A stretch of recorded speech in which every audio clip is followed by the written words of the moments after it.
Hi everyone and welcome to this tutorial about setting up Nemo and Nautilus with Docker on Windows.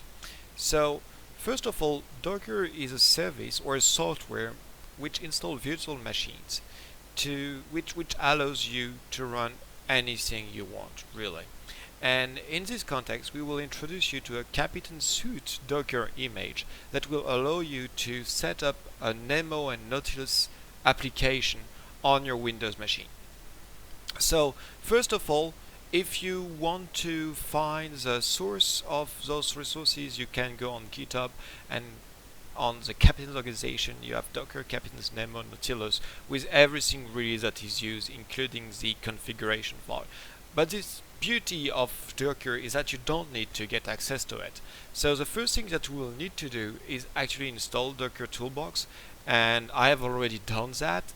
And also, for the sake of this tutorial, I'm also already downloaded a repository, a CapiTainS repository of PSUSDL which will be canonical Latin-lit. What I did is download zip here, and I retrieve a zip of this current repository. So know that you have an idea of what needs to be. I have already installed Docker, and I've already downloaded this zip, so I'm just gonna set up the instance. Here, when I run Docker, I am able to log in. It's actually not necessary, so I'm just gonna skip for now. Here, I'm gonna type and search for my own specific Nautilus Nemo, which is actually Nemo Nautilus. And here you can see this repository contains resources to run CapiTainS web service and front-end using Dockers. You just click on create, and Kinetic, which is a user interface for Docker, will actually download and pull the resources from Docker Hub, which is some kind of place where you can find Docker image that you can then download and run on your own computer. Nemo Nautilus is updated right now fairly often, but you don't need to update it. If there is one on Docker, it means it's work. And so when you're done, and when you have set up the when you have downloaded the wool Nemo Nautilus, you get all these things here. Well, actually you don't need to mind so much about it. What you need to care about is in the settings tab, in the volume tab, those four volumes. So to make things quick, volumes in Docker means that there is these machines that you were seeing, like with the logs earlier, it's a machine in your own machine, and it has its own folders and so on. And a way to make things easier for you is actually to set up some volume, some directory on the virtual machine, be the same one as on my current machine. So basically, what I want to be able to do is have a directory here, for example, on my desktop, right? Which will be repositories. And here I will have also a cache folder, because we will need one. And I want that this repository folder is used by Docker. And so what I do is I create this repository. I'm actually also unzipping my resources.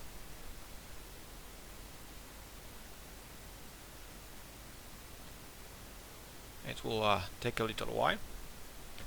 And then I will take the folder cache and data and link them to it. So here I go to my desktop, and for cache I select cache as a folder, and for data I select the same on the same desktop. I select repositories, and now I have this folder in repositories. And I actually made a mistake, because the root folder of what I unzip should be here at the root of repositories. So whatever I do in the repositories folder that I linked to ops data, there should be a data folder at the in the root of the subfolder, and then you have the logical CapiTainS directory structure where text group and work and then editions. Okay, so I have linked those two texts. There is two other folders that you can link. Those are actually for advanced configuration. I will not go over them today, and you will, in this video at least, and you will find other resources that explain what to do with those two folders, but just let's not care about it. So I'm gonna restart my API, and you see actually it seems that everything works well. What I will probably need to do is actually open my cache folder and remove the things that I have here. Okay, so there was a little bug during the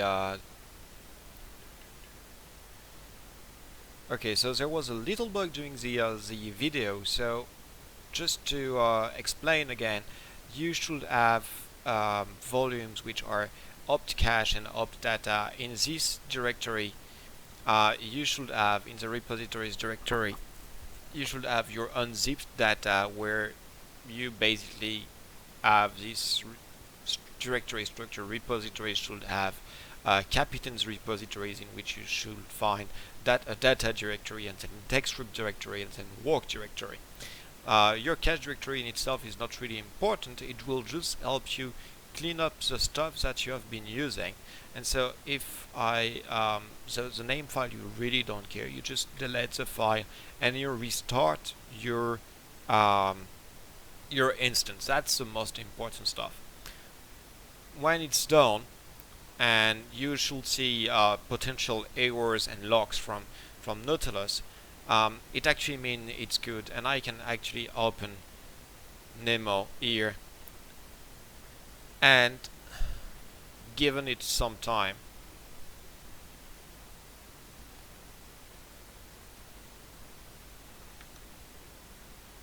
you can see it's parsing still resources here. Given some time, it actually finish up, and you can see the resources that there is in canonical Latinate from Perseus DL, and I have Marshall, for example, and I can go there, I can open a PR poem, and here I am. I have the Marshall epigrammata. Important note, actually, if you copy the address, and you can also get to the CTS API and do request, get capabilities, and all sort of other CTS requests. And here I have a problem with my XML, but you can actually see that everything is alright, and I have actually a good reply. Okay, so that's all for today, and I hope that this video has been clear to you. If you have any question, GitHub's as an issue section, and if it's not enough, there is a Google groups named CapiTainS, so just send us an email. Okay, have fun.